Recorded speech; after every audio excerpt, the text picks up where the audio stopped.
Good to be with you. I'm Katie Turin. Welcome to the opportunity of 5 lifetimes. 5 lifetimes, truly. If you were to sit down in any place on the earth, maybe it's a lawn chair in your front yard, it would take on average 360 years for a total solar eclipse to pass right over you. Now there, the path darts upward and to the right, like a sash from the country's hip to its shoulder. While only those in that specific band will experience totality, all of the lower 48 will get some portion of the eclipse, giving nearly all of us a chance to step outside of ourselves and into the only experience the whole of humanity has ever shared in exactly the same way, the same as our grandparents, as Galileo and Aristotle, as the Mayans, as the cavemen, hell, the same as the dinosaurs. A senior space and physics editor at Scientific American. He'll be with us for all 2 hours of this special. And I'm serious, I am walking into space right now, into the VR that we've created. It's actually pretty cool, huh? It is. It's fancy meeting you here Even in space. for a scientist? Yeah, I'm overwhelmed, all the stars. You don't normally get to see this here in New York City. Don't walk off the platform. You're going to fall into space and leave, and we'll never see you again. Okay. Why is this so special? It's special for so many reasons, some of which you've laid out. So, on average, a total eclipse only comes to any part of the surface around 360 years or so. It's also very special. Plane that's going to be looking at the corona and the eclipse and getting as much of that totality as possible, like chasing the moon's shadow across the country. And there's other reasons it's very special, too.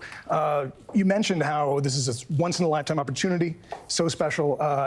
You know, it's not going to be like this forever, though. If we were around 620 million years from now, actually, we wouldn't be getting any more total eclipses. What do you mean? Well, the moon is slowly moving away from the Earth about 1.5 inches every year. That's due to tidal pull from the ocean, and it makes the moon's orbit speed up slightly, so it drifts out. And that means that in about 620 years, the best you'll get is that ring of fire annular eclipse.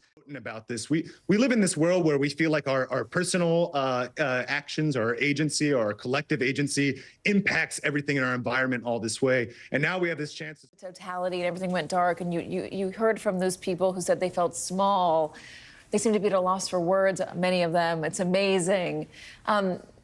It seems emotional for you to see it. It is, even at this distance. Even at this distance, every time, to see the human reaction, and to see kind of the mixture of, the sacred and the scientific coming together. There's something for everyone there. What's it like to see it with your own eyes? Bill, you know, we're watching this, and there was all this talk about cloud cover and worries that people who had traveled great distances, spent a lot of money, would not be able to see it. So far, it seems like there's been enough of an experience for people to feel that it's been worth it.